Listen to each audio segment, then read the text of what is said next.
So, hello guys! Good day po sa inyong lahat dyan. Welcome again to Mama Dang Vlog. So, yan po guys, nandito po ako ngayon sa area. Pero, part ng area ito na kung saan ako dati nagpapastol. Lumipat kasi ako doon sa may dulo or sa gitna. Kasi nga, marami na nagpapastol dito guys. At alam nyo guys, dito guys, kung makikita nyo lang dati yung mga vlog ko guys, napakalinis dito guys para tong park. Kasi yan, tignan nyo guys, ang dami ng damo dyan guys. Pero dati dyan guys, puro lang talaga yan guys. Lahat dyan is, ano lang, pandan at saka carabao grass. Wala yung ganun ganyan haguli. Kasi, inaano ko yan eh. Tinatapas ko yan eh. Ginagapas ko yung mga damo dyan sa gitna. Hanggang doon. Tapos doon. Ang linis-linis talaga dito guys. Kaya nga yung mga bata guys, parang nagpe-picnic na rin dito eh. Hindi natatakot yung mga mama nila na pumunta sila dito kasi klarong-klaro yun kapag may ahas. Kasi nga yung ano, yung dam mo, napakalinis tignan. Walang ganyan oh. Walang mga masusukal. Pero ngayon guys oh, kaya naman pala lumipat sila dun sa pinagpapastulan ko na naman. Yung mga nagpastol dito dati. Kasi pala, ganito na guys. Linis lang naman talaga dapat guys eh. Dapat maging masipag ka lang sa paglilinis ng area para ma-maintain mo rin yung area mo na pagpapastulan mo. O ngayon, madumi na dito. Andun na naman sila. So wala na namang makakain yung mga alaga ko doon. Lalo na yung baka ko guys. Kasi ang dami din mga baka doon na. So, yung baka guys, kapag meron ng naihian, naapakan, ayaw na nilang kumain kapag meron naihian o naapakan ng ibang baka o nakainan. So, ayan. Siyempre, balik na naman ako dito guys. Ito nakita ko, kaya naman pala.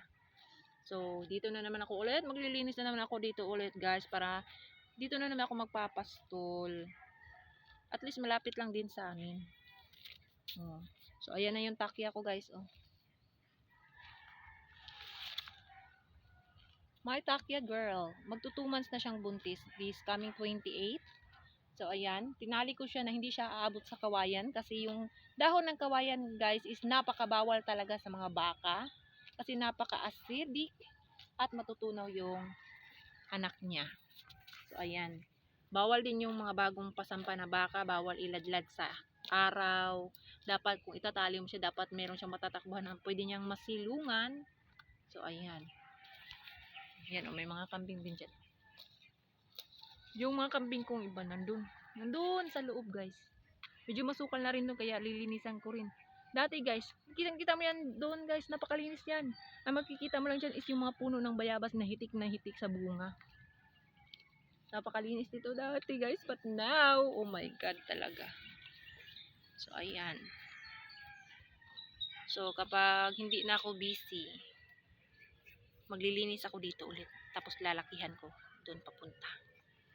Lilinis ako. May ano naman ako eh. May panungkit naman ako. Bakit panungkit yung gamit ko? Kasi kapag may putakting, makakatakbo agad ako. 'Di ba? Dapat dalawa yung gamit ko kasi.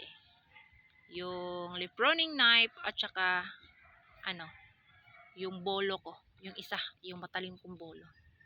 So, ayan, lilinisan ko to dito ulit para maging malinis at magandang pagpastulan ng hayop. Safety din sila.